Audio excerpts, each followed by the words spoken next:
cavities. Okay?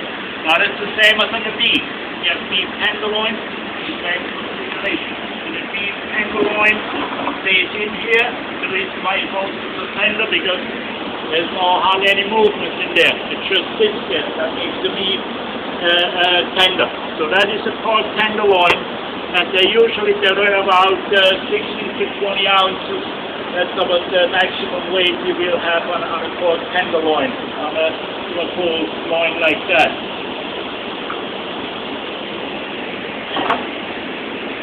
Okay. This one heads towards the head. So that's the shoulder. Here is the head of your little piggy. Yes? So you have obviously you have the other one there. You have this one here, right? And then there's another one. The same half is on this side with the head over here. From here, that's where you get your pork chops from. Right here. Yeah. There's with the pork loin chops. It's on the back part here. And then here's the top sirloin from the beef. After here, it goes into the leg. That's where you gotta get your hand from. The bone in hand comes right on this side. So that is your whole pork.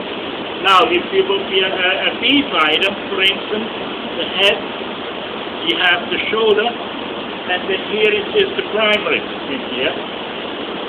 You go further down, now there's the piece of the tenderloin laying in there. So on this side, till about here, that is the split loin, that's where you cut your steaks from. That's on the beef.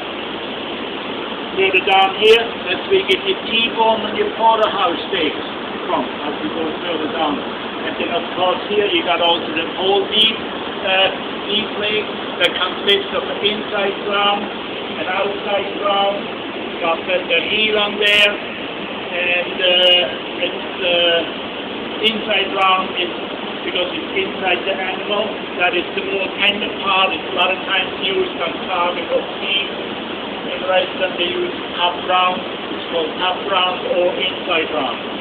The outside round or bottom round, it's those are the piece of the eye of the round on there that's used for hot roast, stew, and all that stuff, because as soon as it comes outside, it's a more not so delicate meat, and that can be used for stewing and all that good stuff. Okay? So now for this one here, we're going to use a little bit of Canadian bacon on that.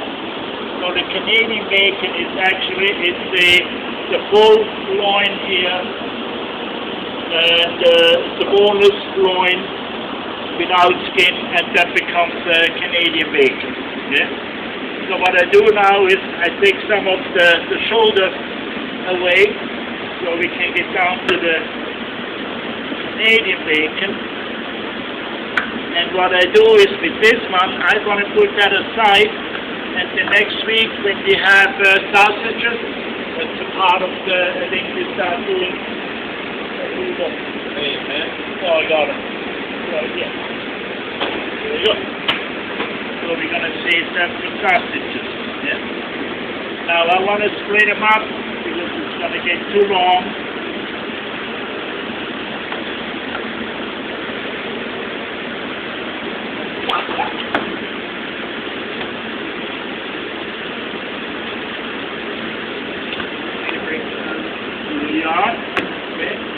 Then the other leg will be right here where the top sirloin is. Goes right down there.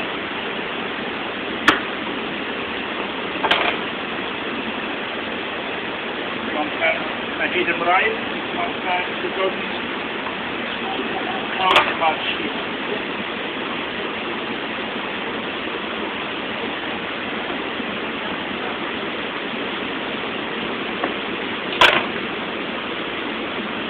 They get a cleaver later on, I use a saw. Okay.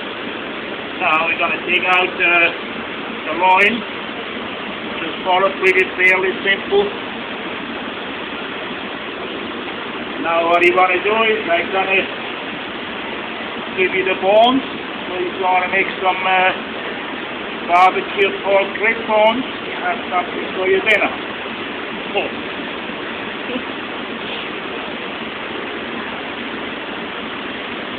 Okay, on the brine we made so far for the pork, we all use the brag powder or TCM, so it's also for a tinted clear mix.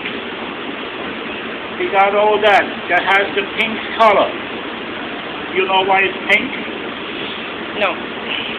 First of all, it's so the distinguished from basic salt, so you know it has some nitrites and nitrates in there. We're going to need that for ham and for pastrami or corned beef. If we don't use that powder, it's going to stay brown, just like pot roast. The pink color you get from the ham and the corned beef and all that comes from your tinted pure mix you have there. That makes the meat have the pink color. Okay? Otherwise, it's just going to be like boiled beef if you don't use that in there. And really not so much to do with any flavor, it's just for coloring the meat there.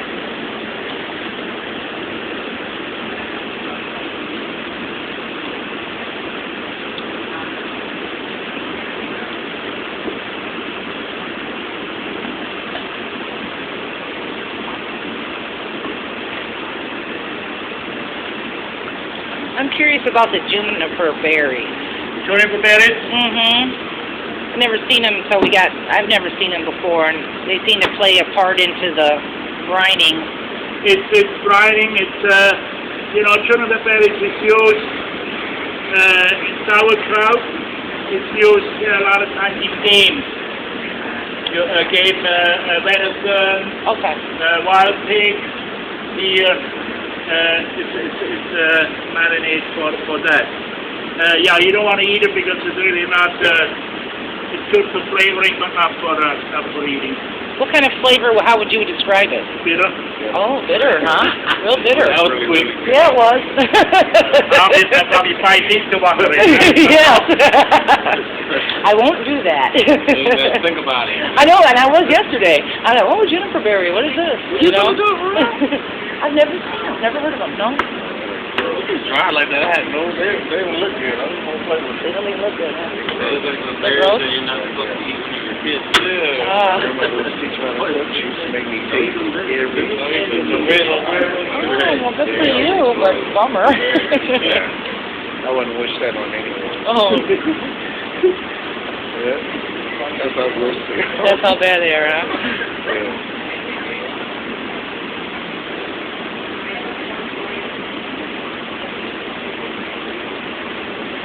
So I'm going to give each one's going to get a piece of those holding, and then that is going to be the brine for your Canadian bacon. Yeah.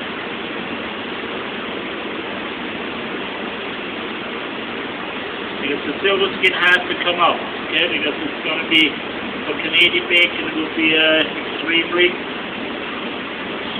tough. Because it's not, if you roast the pork loin, breaks it down. But with the Canadian bacon, just with the fry and the smoking,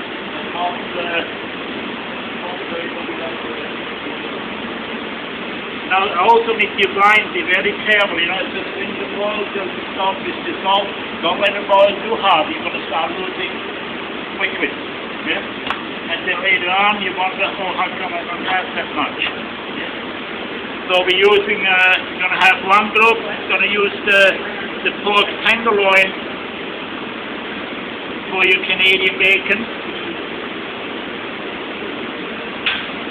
Okay, and all that stuff it's going to be used up. Oh, thank you. It's going to be used up for sausages next week. Because usually the sausages and that one, I include the fat as well, so you don't need to add extra fat to the sausage. So that's part of that. Okay.